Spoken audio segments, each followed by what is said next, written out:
तो देखो, ऑलरेडी तुमने मार्वल के टॉप 10 मोस्ट पावरफुल वेपन्स पे बनी कई वीडियोस देखी होंगी, बट आज के वीडियो में हम न सिर्फ MCU में बल्कि DCEU में भी दिखाए गए पावरफुल वेपन्स को रैंक करेंगे। मतलब मार्वल और DC दोनों का मजा एक ही वीडियो में, और देखेंगे कि क्या इन्फिनिटी गॉन्टलेट और स्टॉर्म ब्रेकर की टक्कर का कोई वेपन हमें DCEU में अभी तक दिखाया गया है या नहीं। अगर हाँ, तो क्या वो इनसे ज्यादा पावरफुल है या कम। बट ये रैंकिंग मेरे पर्सनल ओपिनियन पे बेस्ड होगी, इसीलिए इसे सीरियस न ले। और साथ ही हमने इसमें सिर्फ मार्वल सिनेमैटिक यूनिवर्स और DC एक्सटेंडेड यूनिवर्स में दिखाए गए वेपन्स को ही रैंक किया है, कॉमिक्स के वेपन्स को नहीं। कॉमिक्स पे भी मैं जल्दी वीडियो लाने वाला हूँ, वो डिपेंड करेगा इस वीडियो के रेस्पॉन्स पे। बट उससे पहले आप अपने टॉप 3 फेवरेट वेपन्स को कमेंट सेक्शन में जरूर कमेंट कर देना। मेरे फेवरेट्स आपको कमेंट सेक्शन में मिल जाएंगे। वीडियो शुरू करने से पहले मैं बता दूं कि अगर आप हमारे चैनल पे पहली बार आए हो तो मैं एक शुआ आप सब्सक्राइब बटन पे एक हल्का स्मैश मार दो, और बिल्कुल भी देरी ना करो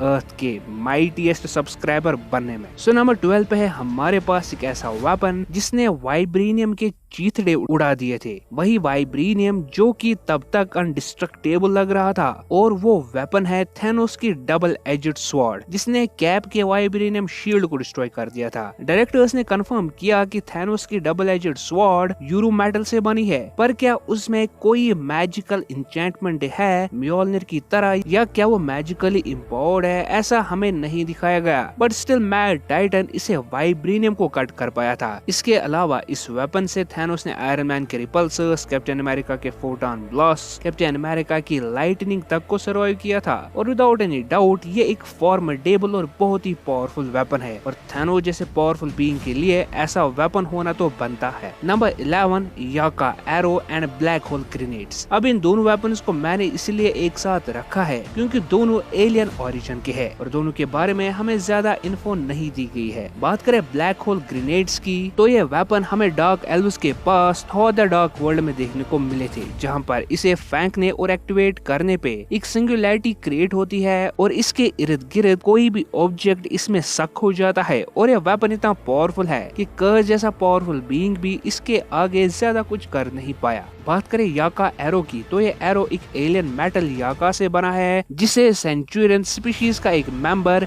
योंडू यूज करता है। इस एरो को विसल से कंट्रोल किया जा सकता है और लिटरली किसी भी मटेरियल को पियर्स कर सकता है। योंडू इस एरो से 20-30 सोल्जर्स से लेकर एक एलियन स्पेसशिप तक को डिस्ट्रॉय कर पाया था। बट इस वेपन को यूज करने के लिए इसके चलाने वाले के पास अच्छा खासा एक्सपीरियंस जरूरी है, और कोई क्रैगलिन की तरह नहीं कि सीधे ड्रैक्स के सीने में घुसा दे। बढ़ते हैं नेक्स्ट वेपन की तरफ, तो नंबर 10 पे है हमारे पास साइबॉर्ग। यस, साइबॉर्ग एक मशीन कम वेपन है, इसके पास super strength, durability, weapons, flight और भी अनगिनत पावर्स और एबिलिटीज है। साइबॉर्ग 8 से 10 टन का वेट बड़ी आसानी से उठा सकता है, और ड्यूरेबिलिटी वाइज वो सुपरमैन के हीट विजन तक को सर्वाइव कर चुका है। साइबॉर्ग एट हैंड कोई भी वेपन बना सकता है, जिनसे वो अपने अपोनेंट से लेकर बिल्डिंग्स तक को डिस्ट्रॉय कर सकता है। साइबॉर्ग अपने बॉडी पार्ट्स को कट होने पे फिर से जोड़ सकता है, और सबसे इम्पोर्टेंट एबिलिटी, अर्थ पे वो कोई भी सिस्टम नहीं जिसे साइबॉर्ग हैक न कर पाए। यहाँ तक कि बैट केव तक को वो हैक कर पाया था। बट साइबॉर्ग की बॉडी और ये सारी एबिलिटीज उसे मिली तो मिली कैसे? तो एक्चुअली साइबॉर्ग एपोक्लिपियन टेक्नोलॉजी से बना है, जिसे मदर बॉक्स ने बनाया था, और एपोक्लिपियन टेक न्यू गॉड्स की टेक्नोलॉजी है, जिसकी वजह से साइबॉर्ग इतना पावरफुल बन जाता है। Number 9 iron man and black panther suit. तो देखो, मैंने इसीलिए सूट्स को एक ही पोजीशन दी है क्योंकि अगर मैं इन सूट्स को डिफरेंट जगह पर रैंक करता तो एक इम्पोर्टेंट वेपन इस लिस्ट से बाहर जाता, और ये लिस्ट मोस्टली बेस्ड है पावरफुल वेपन्स पे, न कि सूट्स पे। इसलिए मैंने इन दोनों सूट्स को एक ही पोजीशन दी है। तो आयरन मैन और ब्लैक पैंथर का सूट इसलिए साइबॉर्ग से आगे है क्योंकि आयरन मैन और ब्लैक पैंथर दोनों अपने सूट्स को अपग्रेड कर पाए थे, वही साइबॉर्ग अपने इनिशियल स्टेज पे ही है अभी तक। आयरन मैन के मार्क 50 और मार्क 85 और Black panther 2.0 suit nano technology पे बेस्ड है, जो कि आर्क रिएक्टर या ब्लैक पैंथर के नेकलेस में रहते हैं। आयरन मैन का सूट वन मैन आर्मी है, और ये भी हम कह सकते हैं कि ब्लैक पैंथर के सूट से ज्यादा पावरफुल भी है। आयरन मैन के सूट में different weapons, missiles, lasers, shields लगे हैं, जिसकी वजह से वो थैनोस जैसे पावरफुल बीइंग से टो टू टो फाइट कर चुका है। इसके अलावा मार्क 85 में micro missiles, cannons, energy blades, foot clamps, power mallets, repulsor lightning, energy shield जैसे ऑसम वेपन्स भी है। ये आर्मर सिर्फ वेपन से नहीं भरा, बल्कि ये आर्मर टोनी स्टार्क को सुपरह्यूमन strength, durability, hyper velocity flight और ऑगमेंटेड जनरेशन भी प्रोवाइड करता है। और इसकी आर्टिफिशियल इंटेलिजेंस जैसे फ्राइडे, वेरोनिका और जार्विस आयरन मैन को अपने इर्द गिर्द होने वाले किसी भी एक्टिविटी के बारे में इन्फो देती रहती है। और सेम केस है ब्लैक पैंथर सूट का भी, बट वो अभी तक इतना एडवांस्ड नहीं, प्लस उसमें ज्यादा वेपन्स नहीं है, बट एक स्पेशल फीचर जो कि ब्लैक पैंथर के आर्मर को पावरफुल बनाती है वो है उसकी एनर्जी को एब्सॉर्ब करके रिसरफेस करके उससे अटैक करना। ब्लैक पैंथर के सूट्स पे बुलेट्स, मिसाइल्स का कोई असर नहीं होता और ब्लैक पैंथर की हाइटेंड एबिलिटीज के साथ ब्लैक पैंथर का सूट परफेक्टली फिट बैठता है। Number 8, trident of Atlan. तो एक्वामैन का ट्राइडेंट कोई एरा गैरा वेपन नहीं है, बल्कि पोसाइडन स्टील से बनाया गया वेपन है, जिसे पहले किंग एटलन और फिर आर्थर करी ने यूज किया था। इस ट्राइडेंट से एक्वामैन हर किसी सी क्रीचर को कंट्रोल कर सकता है और यहाँ तक मिथिकल मॉन्स्टर जैसे क्रैकन भी एक्वामैन के ऑर्डर को फॉलो कर रहा था। इसके अलावा ट्राइडेंट ऑफ एटलांटिक एक बहुत ही पावरफुल मैजिकल वेपन भी है और इसी की एनर्जी से एटलांटिस पानी में डूब गया था। प्लस इस वेपन से एक्वामैन लाइटनिंग ब्लास्ट भी प्रोड्यूस कर सकता है और यहाँ तक कि वाटर करंट्स तक को कंट्रोल कर सकता है। और म्योल्निर की तरह एक्वामैन के बगैर इस वेपन की पावर्स को और कोई यूज नहीं कर सकता। नंबर 7, गंगनीर। तो एक चीज जो मैंने नोटिस की कि एमसीयू में गंगनीर को ज्यादा स्पॉटलाइट नहीं मिली क्योंकि यह वेपन बहुत ही ज्यादा ओवरपावर्ड है और आई थिंक इसीलिए इसे ज्यादा सीरियसली नहीं लिया गया है एमसीयू में। गंगनीर एक्चुअली ओडिन का वेपन है जिसे वो अपनी फाइट्स में यूज करता है, जैसा कि हमें थॉर रैग्नारोक की एंशिएंट पेंटिंग्स में दिखाया गया था। अब आप पूछोगे कि भाई हाँ मान लिया कि ये ओडिन का वेपन है तो क्या? तो भाई मेरे इसी वेपन से ओडिन फोर्स को चैनल करता था और इसीलिए ये इतना पावरफुल है। और ओडिन फोर्स एक unlimited amount of cosmic energy है जिसे ओडिन ऐसी चीजें कर सकता था जिसे हम सोच भी नहीं सकते। बट एमसीयू में ज्यादा स्क्रीन टाइम न होने की वजह से ये वेपन नंबर 7 पे है। Number 6, bracelets of submission. तो वंडर वुमन के पास हमने बहुत सारे वेपन्स देखे जिनमें I think bracelets of submission सबसे पावरफुल है। इन ब्रेसलेट से wonder woman powerful energy blast produce कर सकती है जिसे वो एरी जैसे ओल्ड गॉड, स्टेफन वुल्फ जैसे न्यू गॉड, डूम्सडे और सुपरमैन जैसे पावरफुल बीइंग्स को दूर फेंक पाई थी।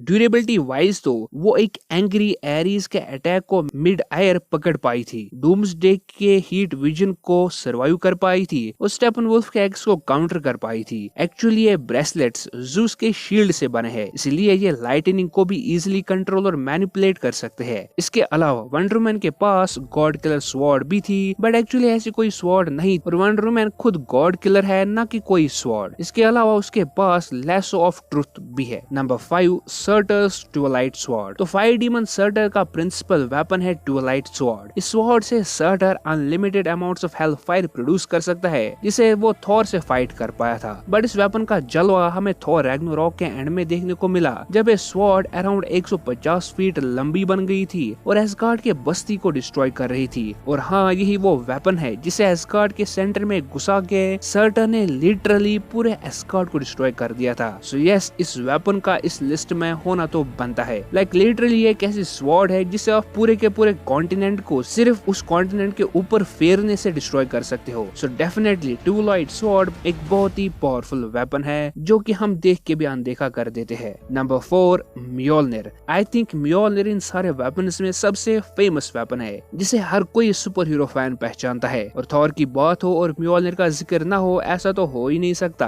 यह वेपन थॉर का प्राइमरी वेपन है जिसे वो अपनी पावर्स को कंट्रोल और लाइटनिंग को समन कर सकता है। और इसके अलावा म्योल्निर थॉर को फ्लाई करने में भी हेल्प करती है। म्योल्निर से थॉर ने चितोरी आर्मीज के स्पेसशिप्स को डिस्ट्रॉय कर दिया था और थॉर के बगैर सिर्फ वर्दी बीइंग्स ही इसे उठा सकते हैं। थॉर से पहले म्योल्निर गॉडेस ऑफ डेथ हेला का वेपन था। म्योल्निर से थॉर फ्रॉजेंट्स, मेलाकी, चितोरी, स्टोन गोल्म जैसे एनिमी से लड़ चुका है और उन्हें हरा भी चुका है। सो आगे बढ़ते हैं नंबर 3 की तरफ। तो नंबर 3 पे है हमारे पास गॉड ऑफ थंडर का ही दूसरा वेपन स्टॉर्म ब्रेकर। सो अगर म्योल्निर शेर है तो स्टॉर्म ब्रेकर सवा शेर है क्योंकि ये वेपन के पास म्योल्निर की सारी पावर्स है, प्लस ये बाइफ्रॉस्ट भी समन कर सकता है। स्टॉर्म ब्रेकर एस्गार्ड के किंग का वेपन है और थॉर इस वेपन से आउटराइडर शिप्स को डिस्ट्रॉय एंजॉय करने के साथ साथ थॉर की इन्फिनिटी वॉर की एंट्री कौन ही भूल सकता है। स्टॉर्म ब्रेकर इन्फिनिटी गॉन्टलेट की एनर्जी बीम को ओवरकम कर पाया था, बट स्टिल ये समझना कि स्टॉर्म ब्रेकर इन्फिनिटी गॉन्टलेट से ज्यादा पावरफुल है बेवकूफी होगी। इस बात को हम आगे समझते हैं क्यों।